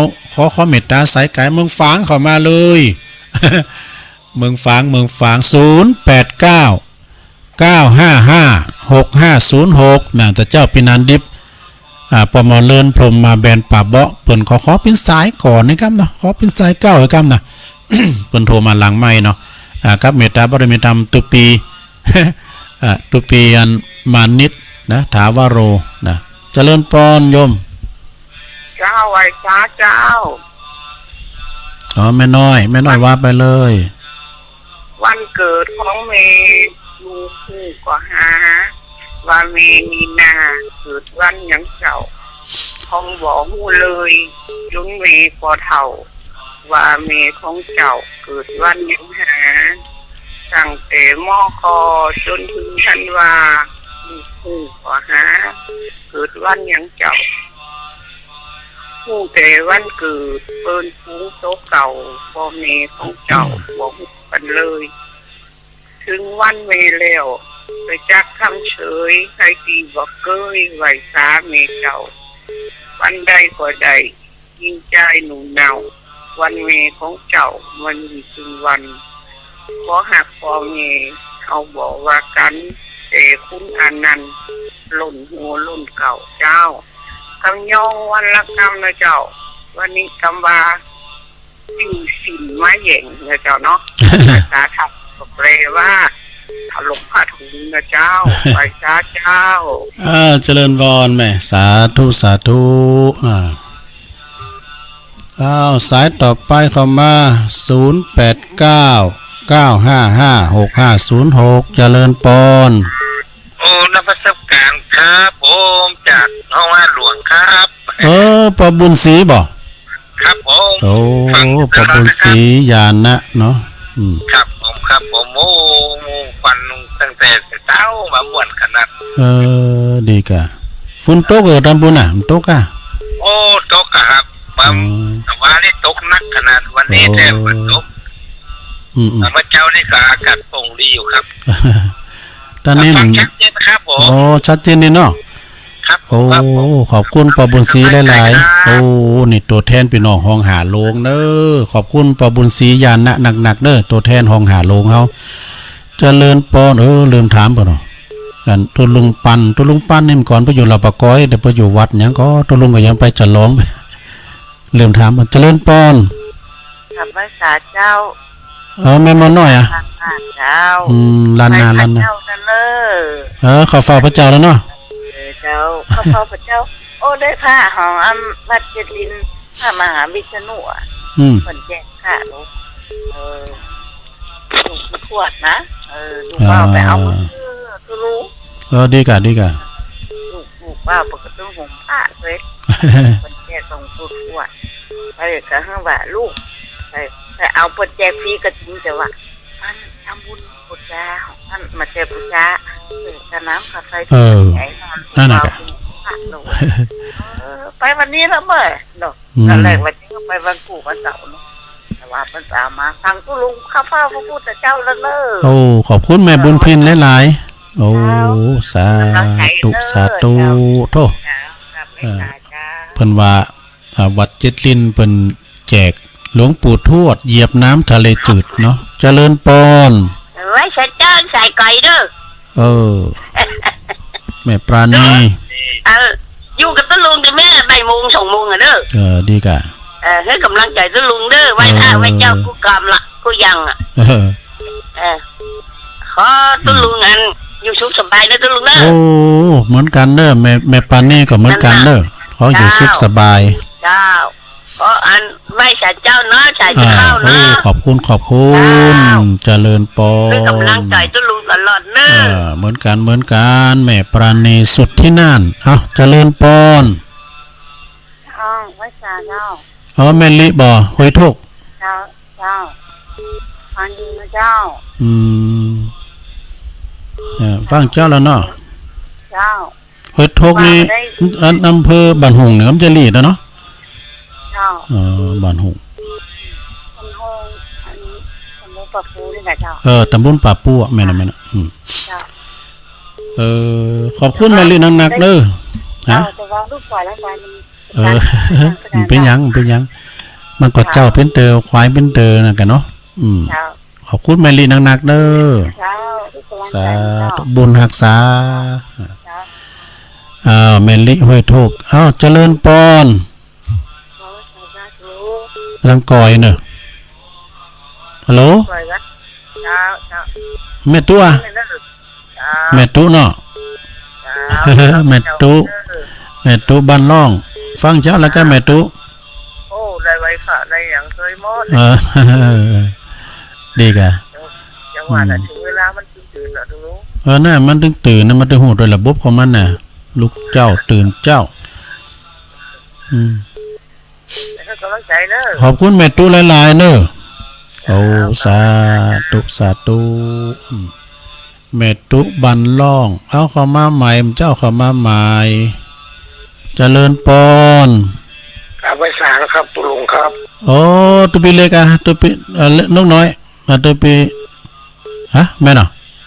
เปิดเวียงกุมกามเลยครับโอ้เวียงกุมกามเนาะเสียงเหมือนตุปีเล็กเวียงกุมกามก็ปุ่นอากาศนะใจป่าเปอะกะป่าเปอะครับป่าเปอะเนาะโอ้หายไปแล้วว่าหนูป่าเปอะโทษคนประกันนะครับเป็นหยังเวียงกุมกามเนาะโอ้ฟังไปติ๊กเนอร์ครับผมขอบคุณหลายๆเนอร์พี่นานเนอร์สาธุบุญรักษาป่าเปอะก็ไก่ก็เวียงกุมกามเจริญปอนเจริญปอนไหว้สาเจ้าโยมอยู่ตั้งใดไอหิมประแดดนะเจ้าป่าแดดเนาะเจ้าฟังอยู่เนอะป่าแดดในเมืองเจ้าฟังไปติ๊กนะโยมเนอะเจ้าขอบคุณเนอะบุญรักษาเจริญปอนป่าแดดในเมืองป่าแดดตั้งนอกนี่ก็มีเนี่ยป่าแดดสันตานตั้งแม่รถคำก็เนี่ยเจริญปอนว่าสาลุงโอ้ปอบุญมีเมืองกลางเนาะครับฟังเจ้าแล้วนี่โอ้ตื่น3 โมงแล้วตื่นเจ้าได้ฟังเลยรับเลยครับฟังไปรับไปก่อนเป็นยังเด้อขอบคุณปอบุญมีนักๆเด้อวันนี้บุญลุงไปไหนเนาะอยู่วัดกะเมื่อไหนอยู่วัดเนี่ยบุญขึ้นไปดีกะวันมาเวลาใดมันก็ได้เนอะตึงไปไหนยังไงแล้วโอ้ขอบคุณปอบุญมีเจริญปอนบุญรักษาปอบุญมีนี่เป็นศิลปินเนี่ยดีซิที่เป่าได้หมดดีซึ่งก็ได้นะเจริญปอนมาตรการครับอันนี้ท่านอาจารย์นิพนธ์บอกท่านอาจารย์นิพนธ์พลายาโนวัดพระธาตุดอยสะเก็ดมาแล้วหลวงพี่พระอาจารย์ครับพระอาจารย์รู้จักต้นเปาบ่ก็เปารู้จักกะก็ภาษาไทยเขาห้องอีหยังก็เก้าเปาเองกันพวกผมพูดนะไม่เปาไม่เงี้ยนะไม่เปาดีใบมันเรียบงามๆนะครับเป็นใบห่อขนมจ๊อกกันแล้วใบมันนะใบเปาเนี่ยตักน้ำกินก็ดีผมพูดในภาษาไทยนะไปหู้ก็ถามมาเด้อไปหู้ก็บอกกำอยากหู้ว่าผมจะบอกเป็นหยังใบเปานี่เขาห้องภาษาไทยเรียกไม้รังไม้รังเนาะถ้าไม่แงะนี่ภาษาไทยเขาห้อง ไม้เต็ง อ๋อ สองอย่างก็เลยเรียกว่าไม้เต็งรัง อ๋อ ไม่ไงไม่เป่า ไม้รัง กันแล้วมาหูมแต่แล้วน่ะโอ้มก่อนนี่เซ็ตกับตุลุงจะหลายน่ะไม่หมดเนี่ยมันเอาเยอะน่ะคุ้มฐานอ่ะ เขาเตะบ้านเตะอย่างนะครับ แม่น่ะไม่แงะนี่ฐานเหมาะนะฐานมันเฮอดี ครับแต่ก่อนนี้ผมอยู่ป่าไม้เนาะผมรู้จักอ อ๋อ ยู่ โอ้ขอบคุณตุปินนิพนธ์นางๆเด้อที่บอกเลยนะครับ ไม่ ผ เป่าไม่เป่าขอบคุณเด้อสา ไม่เป่า ธุ ไม่เป่าไม่แง่ ไม่เป่านี่ก็คือไม้เต็งลังเนาะไม่เป่าไม่รัง ไม่ลังไม่แงะไม่เต็งไม้เต็งลังนะไม่แงะไม่เป่า จะมีสองอย่าง ครับ เดี๋ยววันหลังจะพูดเรื่องไม้เก็ตนะกรรม อ๋อไม่เก็ตเนาะไม่เก็ตกับไม่พยุนมาพยุงน้ำจังอ่ะ ไม่ใช่ครับ อ๋ ไม่ใช่ อคนละพันเนาะ เดี๋ยววันหลังจะบอก ครับขอบคุณเด้อไหวสาครับเอาไหวสาโอ้ความโหดเนาะนี่นะเป็นความโหดเนอะไม่เก็ตเนี่ยเบอร์แป้งดำมวยจันเนี่ยน่ะก่อนนั้นลุงเกิดแป้งดำมวยสมัยมาคุ้มฐานเจริญปอน เจ้ากับภาษาเจ้าตุลุง เจริญปอนโยมอยู่ตั้งใด อยู่บ้านตรงซานอำเภอเมืองปานเพื่อนเนอเจ้า โอ้อันนี้อันแม่สายพินนะ เจ้า โอ้แม่สายพินวันนี้พินโจกดีนะผมเคยโทรมาหาตุลุงเลยนี่ อันเขาแต่ว่ากดโมดเจ้าไอ้เจ้าตันเปิดนะเจ้าเนาะ เอาให้หน่อยเนาะให้หน่อยแล้วไหมนั่นไหนก่อนมาแล้วเอา เจ้า ตรงสารเอาให้หน่อยนี่เอาแต่เอาก่อนก็ได้เอาอย่างก็ได้เอาให้หน่อย ถ้าคุณแม่ใดไหนเล่าพระคุณใดไหนเล่าจะเท่าแม่ ท่านมีแต่ให้เราเฝ้าห่วงหาถ้าคุณใดไหนเล่าจะเท่าพระมารดาเลี้ยงเรามาตัวจะใหญ่แม่อดออมแม่ถนอมกล่อมเที่ยงเลี้ยงดูลูกจะผิดถูกอะไรแม่ก็สอน ขอให้ลูกทุกคนจงอย่างงอนแม่ขอวอนให้ลูกเป็นคนดี เจ้าแต่เอี้ยนเนาะ โอ้ขอบคุณ เจ้า ขอบคุณ แต่ว่าดาขัวจะไปวัดโอ้ติ๊กตึ้งตันว่าแต่เจ้าจะตื่นมาเจ้ามือไปหาวิทยุขนาดเจ้า ฟังภาษายองกับหุ่นเลิงอยู่ก้าเนาะเจ้าโหกาเจ้า โอ้ขอบคุณแม่สายพินหลายๆในบุญทางสารนะแม่เด้อสาธุอันนี้เป็นศิลปินแต่งก้อนแต่งเพลงยังได้หมดนะแม่สายพินตุ้งซ่านเนาะพระคุณแม่เจริญปอน กับไว้สาเจ้าตุลุงอันนี้เป็นสายทองเด้อ โอ้เจ้าสายพินวันนี้สายทองได้ อยู่ในวิหารนะวัดทุ่งผงเนี่ย อ๋อเป็นนอนวัด ส ได้ วดมนต์นะเจ้า อ๋อดีกะ อันนี้เปิดอ่านก่อนนะผู้แม่ผู้ให้กำเนิดนะเจ้าแม่มีเพลงขออนุญาตนะแม่มีเพลงแต่ให้กำเนิดลูกจิตพันผูกเฝ้าถนอมปลอมเป็นจอมฝันแม่มีเพียงเลี้ยงลูกใหญ่ได้เท่านั้นแม่มีเพียงให้สมบัติพัฒฐานให้ลูกหลานมีวิชาการโอรานสีเพื่อลูกได้ใช้ดำรงทรงชีวีของมนุษย์อันสุดไกลแม่มีเพียงสุดอาทรใจร้อนราวเมื่อถึงคราวโรคเบียดเปลี่ยนเจ็บไข้ท่านลูกหายใครโศกสางโรคภัยแม่จึงใจหายห่วงบ่วงกังวลเจ้าจบแล้วจ้าขอบคุณเด้อบุญรักษา กับไว้สาเจ้า ปอดตานตุ่นแก้วเพิ่นว่าโอ้แม่แม่สายแก้วแม่สายทองเนี่ยพญาหมอเนาะปอดตานเพิ่นว่านะเจริญปอนสาธุลุงปอบุญธรรมบ่รู้ใจฟังอยู่ปออยู่ไหนน่ะปอออกอยู่ตะปูนน้องจ้างคืนเป็นน้องจ้างคืนนั้นปีนั้นปอนั้นหยังนานแปะปอนั้นแปะเนาะอีกะได้ฮู้จักกันไว้กะปอนั้นแปะน้องจ้างคืนเนาะครับฟังเจ้าละกะปอนั้นหลายวันแล้วครับวันถึงวันนะโทรมากันพกาคุณยองเหมือนกันน่ะครับนมัสการครับบุญรักษาเด้อครับขอบคุณโทษอันนี้สายใหม่ลูกเนี่ยสายใหม่นะปอนั้นแปะเด้อขอบคุณนะปอนั้นเด้อน้องจ้างคืนเจริญปอน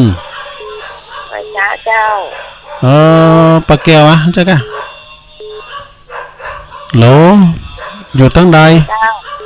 อีปะตึงเจ้า ป่าตึงปุ่นน่ะเนาะป่าตึงบันทีเนาะ เจ้าฟังตลอดเด้อ อ๋อดีแก ทุกวันน่ะ ป่าตึงบันที บัดนี้ พยายามกะเปิ้นยังติดเฮาก็ติดน่ะเนาะพี่หยัง เจ้า เดี๋ยวนี้ก็ติดแล้วเหรอ แต่ตัวลูกเจ็บได้ดีเจ้า ฮะ ตัวลูกเจ็บได้ดีแท้ๆเลย เตทำเจ้าน่ะเจ้า ฟังภาษาย่องของเลงเหรอกว่าคุณยอมกันเนาะ ตุลุงมาขี่รอหลินไหมนะ เจ้า พวก ทุกวันน่ะ พวกก็ฟังแท้ กำลังใจเลย ขอบคุณเนอปัดตึงบันทิเนอ เจ้า โอ้วันนี้นี่แม่สุพันหลักเขานี่หายน่ะให้ตาน้องเบลก็หายเนี่ยลื้อลงดูเจริญปอนน้องฟังมาสักสายหรอแม่จันสมเขาเจริญปอน นมัสการเจ้า ปุถุน้ำบุญเราควันกันน่ะโอ้มาแล้วเส้นพระเจ้าแดง โอ้ยอันลุงการกดกับสิ่งที่คล้ายมันหนักเนาะ แม่น่ะแม่สุภลักษณ์เจ้าฟังแต่มือตื่นวันที่3ไหลหา โอ้ เลยเจ้า ดีกะฝนตกแล้วกันแม่ โอ้ยตกอะไรเฮ็ดหอบนักเลยสุ เลยสถานมันอยู่ไกลเนี่ยดังลื่อหลงห้ำสูงมาพองนี้ลื่อหลงเป็นนานพี่นานเนี่ยก่อนลื่อหลงรู้จักเหรอ ลุงอ่อนอยู่200ตุลุง โอ้200ชื่อจีนมันลาไปหมดนี่เฮ็ดลำหล่อหนอลำรถอ่ะนักแต่นักแค่นะโอ้ยรอบ2เนี่ยนักว่ะ โอ้เหมาะกะก็ขอบคุณแม่สุภาพหลักหลายๆเนอะแสนพระเจ้าแดงเนาะ มีกำลังใจนะ โอ้ จ้า ขอบคุณบุญรักษาเนาะเจริญปอน089 955 6506เข้ามาใหม่105เดี๋ยวกันเนอเข้ามาใหม่นะโยมเด้อเข้ามาใหม่เจริญปอนจ้าเจ้าแม่ฟองกันโทษดึงตีจ้ะลูกแม่ฟองแจ้โฮมเจ้าแม่จันฟองแม่บ่ขี่หรือไม่ยินท้องซะเสียฮะแม่บ่ขี่หรือไม่ยินท้องซะเสียแล้วอ่ะได้กับแม่โบคลี่รายวันอันนี้เปิ่นโทรมาได้แม่โบคลี่น่ะวัดโคกเปียแม่พยายามโทรเมื่อกี้มันติดจ้ะฮะนี่จะว่ากันโทรกันติดป่ะเดี๋ยวนี้ก็ติดแล้วเนาะก็ขอบคุณแม่จันฟองนะแจหงเนาะลำปางฟังก็ดีละเนาะขอบคุณหลายๆบุญทางสารนะแม่เนอะสาธุอันสุนัขะก็เห่าได้มันนั้นคุณบ้านออกมาน่ะเพิ่นออกมาห้องน้ำจ้ะเจริญปอนไว้ฟ้านะบุญดาวขวัญมาแล้วนี่ลื่อหลงมาแล้วปีนั้นใช้วัดนะเซโนหูจักแล้วนะ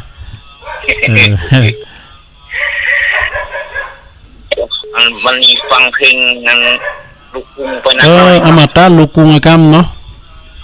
เนาะก็ก่อนที่จะคุ้มไปที่ไปก่อนดีที่เขารายการเนี่ยอย่าไปฟังเดินแขนดาวตกเลยแห่งพวกกับลูกทงพวกกับเป็นมาผูกเปิดหน่อยเนอะฮะมาผูกเปิดเพลงกันเดินแขนดาวตกได้กะถอดของทุนเนาะ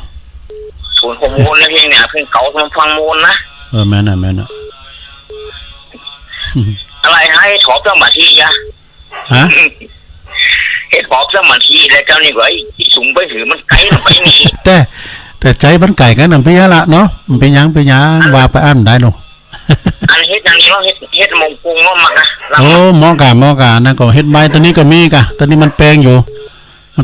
ซื่อเติบมันเป็นใบก็เด็ดเป็นจีอย่างจ้อนแหละมาผมได้ตัวแล้วปะโตพอขายไปกิโลเฮ้ยเขาตกปูนขายมันบ่ให้บัตรเปิ้นอยู่เขาตกปูนขายอย่างจีนนี่กะ ว่ากิโลเป็น300เนาะก็ว่าหลวงพ่อซื้อจีนมันลาไปมันได้เนาะเอาเพมาใส่นี่ ตอนนั้นเนาะผมก็ว่าต้อง300ยังมันก็กันเสือนยังเก่ารูดนิ้วอยู่เลยเคยเนี่ยก็มันยังไง หลวงพ่อหลวงพ่อคือว่าอันจีนน่ะได้กินเวลาใดก็ได้ตุน่ะอันเฮ็ดในกะปิน่ะมีตัวนี่ จริงมันของที่มีวิตามินเหมือนอย่างนั้น ก็เฮ็ดลำหล่อหนอลำรถได้ยามอกอ่ะ นั่นเนาะตัววีเลยเนอะ โอ้ขอบคุณเด้อพี่นานเด้อ อะไรห้ามกันเลยเลยก็เลยโป้ กันน่ะก็เบิ่นโทรหาก็โต่งหาน่ะครับบุญรักษาพี่น้องบ้านทิเนอร์ลือโลงเฮาน่ะพี่ใหญ่ใต้หูเฮาศิลปินเหมือนกันน่ะเจริญปอนฮัลโหลฮะ ครับนมัสการ เจริญปอนบ่ออกอยู่ทางใด ผมจอครับเตรียมตัวจะขึ้น ไอ้สุทัศ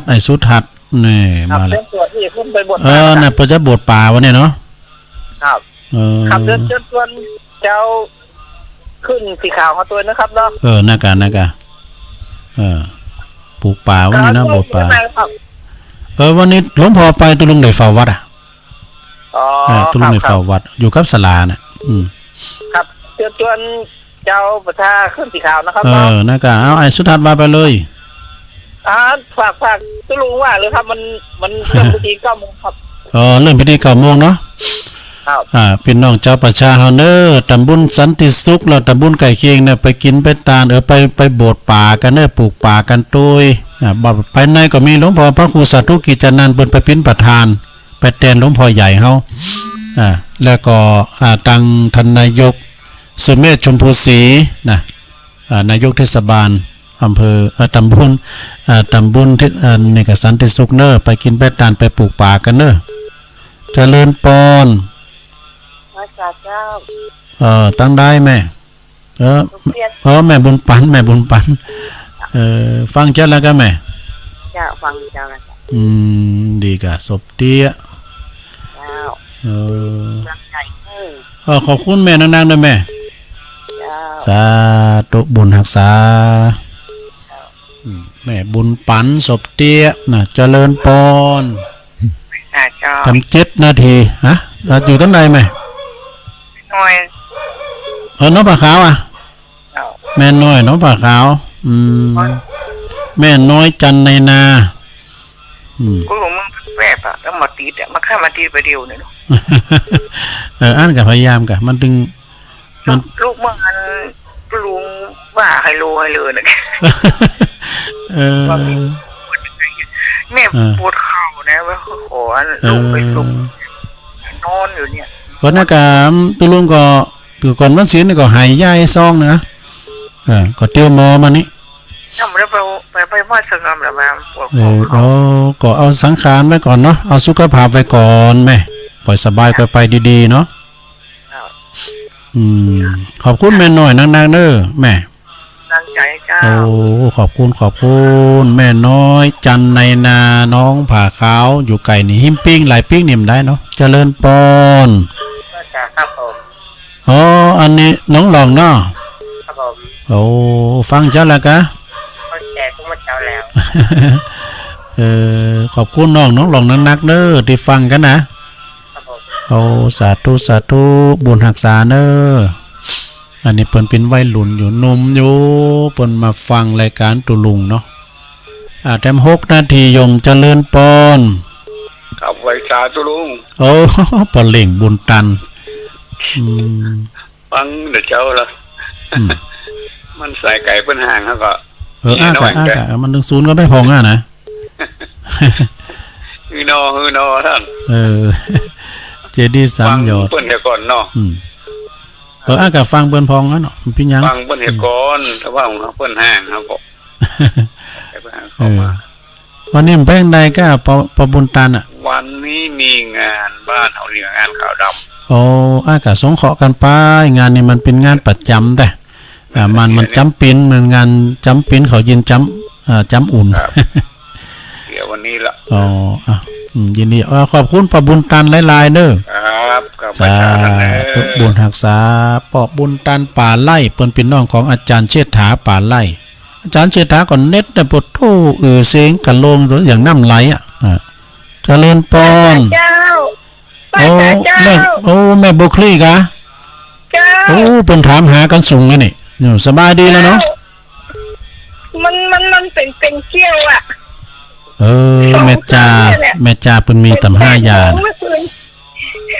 แล้วมันเพลียแบบได้เจ้าฟังลูกไม่เจ้าฟังถึงวันเจ้า อ๋อดีกะ จะไปได้โทรมาแบบได้เจ้า เจ้า เดี๋ยว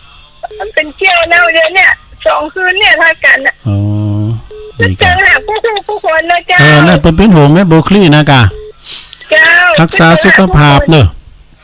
เจ้า กินข้าวลำ หาก็ตาเขาเจอ เป็นหยังสูงจิตสูงใจมากกว่าดีแล้วนะเปิ้นก็อิ เจ้าน ขอต้อนท่านเนอะอายุบ้านยาวๆหน่อยนะ โอ้นั่นน่ะเหมือนกันเด้อขอให้แม่โบคลี่อายุมั่นยืนยาวเนาะ120เขาวาษาเป็นแดนเด้อสุขภาพสมบูรณ์แข็งแรงเด้อ เจ้าภาวนาว่าถ้าพ้นเดือนนี้ไปก็พ้นแล้วเจ้า โอ้ปนอโธ่เป็นหยังอยู่ดีสบายนะแม่เด้อเนาะ มันอยู่สบายจ้ะมันสบายเกินไป นั่นน่ะฟังน้ำฟังธรรมเป็นติดตั้งนะแม่ เจ้า โอ้บุญรักษาเด้อดีละที่เพิ่นโทรมาติดนะดูขนาดผมสบายนะคุณที่เพิ่นสบายเพิ่นยังโทรมาติดเนี่ยเมืองฟังมีสังสายเจริญปอนพี่กันเนาะ ครับ เมืองฟังก็พอ ไปสาครับไปสานี่โดยสเก็ต ดอกสะเก็ตนั่นแหละ หอมบุญหอมกันเตือนน้อยนะตัวลุงเนาะ ครับ น่าเขาพ้นประเทศเก่งอย่างเดียวนะ เป็นนักจัดรายการเก่งอมตะในเดินการเดินนั่นเลย ฮู้อันนักเอาเลยว่าไปเลย โอ้ดูลุงแบบปั่นจังหวะกันนะที่อย่างนั้นประมุขตอนมาน่ะ ถ้าเปิดห่างไปเอาก่อยมาที่มานี่โดยช็อตหาและคิดถึงเนอ โอ้ขอบคุณหลายๆใจถึงวันนี้ก็ฝากไปกับพระธรรมคำสอนของพระพุทธเจ้านะที่จารย์เจ้าทั้งหลายออกอากาศเศรษฐีฟังเนี่ยมันได้ฟังเดี๋ยวมองฟังยังดาวถึงพุทธตายหนักนักเที่ยวเนาะจะหายพุ่นอ่ะลำปางเนี่ยอันเนี้ยโซตาเราได้ยินอ่ะอาหารจิตตังหูจากพ่อครูดอยนะครับพ่อครูวัดพระธาตุดอยน้อย50 โลไปครู ครับส่งคิดส่งใจพาวนะกันอธิษฐานกันจึงแม่คุยบวกที่บอกว่าเป็นเกลียวนะ แม่โบคลี่หน้าวัดโคกเปียนะพอเกลียวบ่เดี๋ยวนี้เลือดเส้นสายของเขานี่มันใครเกลียวดีนะจ๊ะแม่น่ะเมื่อผมปีก้อน2 ปีก้อนก็ปัดมันลึกปีนึงเลยนะจ๊ะเขาชอบนั่งเตะแล้วน้องว่านะน้องป้อมเขาเดี๋ยวนี้ดีแล้วจ๊ะเป็นไงนี่แหละถ้าอย่าถูกของแล้วเนาะจ๊ะเนาะครับแม่น่ะเดี๋ยวแหวกของหมูบอกกินทั้งบาทของปอดทั้งคนลูกแบบเจ้าหน่อยสิอาจจะลงนอกเวลาไหนแม่น่ะเตือนเจ้าเหมือนกันนะโอ้42 บาทมันอยู่แค่ละดูเอาละขอบคุณที่รู้ภาพสายโอ้ครับขอบคุณหลายๆครับไหวสาครับครับผมครับหลวงพ่อมานิถาวโรสำนักสงฆ์ของบุญเอาสายสุดท้ายนะขออันเจริญปอนเจ้าต้นลุงฟังอยู่เนอะอันแม่อันนี้เนาะที่แม่เฮียเจ้าจำกันอยู่เนาะแม่เฮียแม่จันเพนคำโพธาเนาะเจ้าไม่ได้โทรมาแล้ววันนี้โทรอย่างนับเนาะโทรมาเติมพี่ยังพูดเนาะติดฟังต้นลุงหวันดีเจ้าขอบคุณหลายๆเนอะแม่จันเพนคำโพธาเพิ่นมาปิดท้ายรายการเนาะขอบคุณนะแม่เนอะบุญรักษาเนอะนี่เปิ้นปิ้นเมกาแม่นไขมาเนอะเหมือนกันจูผู้จูคนตุลุงขออนุญาตยกหูกันเนอะเพราะว่าตอนนี้เปิ้นจะสวดมนต์ล่ะขอโทษสายกันเนอะวันพุธก็ไปปะกันนั้นใหม่เนาะบุกก็แถมเจ้า1วันเสาร์ สายแลก็เป็นนานดิบเนอะประมอเลินปูนเปิ้นอยู่ป่าเบาะเนาะพรหมมาแบนยายน้อยกาดนัดเปิ้นอ่านก้อนเรื่องวันเกิดโดยป่อบุญศรียานะพี่น้องห้องหาโลงเนอะเมืองฝางโรงพยาบาลลานนาแม่บุญพินเนอะอันนี้เปิ้นก็ทางวัดจิรินเปิ้นแจกหลวงปู่ทวดเหยียบน้ำทะเลจืดด้วยเนาะแม่ปราณีสุดที่น่านแม่ลิห้อยโทกบานห่วงแม่ตุบานล่องวปปเวียงป่าเป้าป่าเปอะปีนานจากเวียงกุมกามป่าเดดในเมืองโดยป่อบุญมี เมืองกลางแล้วก็วันนี้เพิ่นจะมาแอวหาตะลุงดอกปอบุญมีท่านอาจารย์ท่านหลวงพี่นิพนธ์พลยาโนนะอันนี้ประวัติบนดอยสะเก็ดนะไม้รังก็คือไม้เป่าไม้เต็งก็คือไม้แงะไม้เต็งรังก็คือไม้แงะไม้เป่าตะลุงกับลังโหเลยเนาะเจริญพรแม่สายพินต้องซ่านเเพิ่นโทรหาตะลุงเป็นข้างแรกนะแม่เพิ่นก็มาเล่าก่อนเรื่องแม่โดยขอบคุณแม่สายพินต้องซ่านเมืองปานเนาะแม่สายทองดันยาแก้วก็อ่านก้อนวันแม่เหมือนกันนะปลาเปอะอันนี้ปานใช่ไหมปอแปะน้องแจ้งคืนเนอะฟังตึงวันว่ะสายใหม่เฮานอนน้องแจ้งคืนผู้โทรมาเด้อป่าตึงบันทิตุยแล้วก็เซนพระเจ้าแดงแม่สุภารักษ์แล้วก็มีแม่ฟองจันแจ้ห่มแม่จันฟองแจ้ห่มด้วยลื้อหลงบันทิเนอปนวันภูเขาเดือนต่ำดาวตกเนี่ยแล้วก็กู้ภัย55ผู้ใหญ่สุทัศน์วันนี้ปลูกป่าเนอะเจิญเป็นออกจะได้ไก่หิมตำบลสันติสุขตำบลดอยหลอดตำบลยางครามเนาะปากันไปปลูกป่าโบดป่าเนอะวันนี้เวลา9 โมงเป็นต้นไปแม่บุญปันศพเตี้ยแล้วก็แม่น้อยจันในนาน้องผ่าขาวแม่น้องจากน้องหล่องเนาะวัยรุ่นเพิ่นก็ฟังกันน่ะพ่อบุญตันป่าไล่จะดีซ้ำยอดแม่โบคลี่หน้าวัดโคกเปียอยู่ดีมีสุขเนอแม่หลวงพ่อมานิษฐาวโรสำนักสงฆ์หอมบุญเนาะแล้วก็มีแม่จันเพ็ญคำโพตาพิใต้26 สายด้วยกันเนาะขอบคุณกูเสงกูสายเนอแต่ว่าต้อมเต้นบุกก็โทรมาแท้ใหม่นะตุลุงนำรายการจากราชสถาไปก่อนเนออยู่ดีมีสุขเหมือนกันจูปู่จูคนเนออายุวันโนสุขังปะลา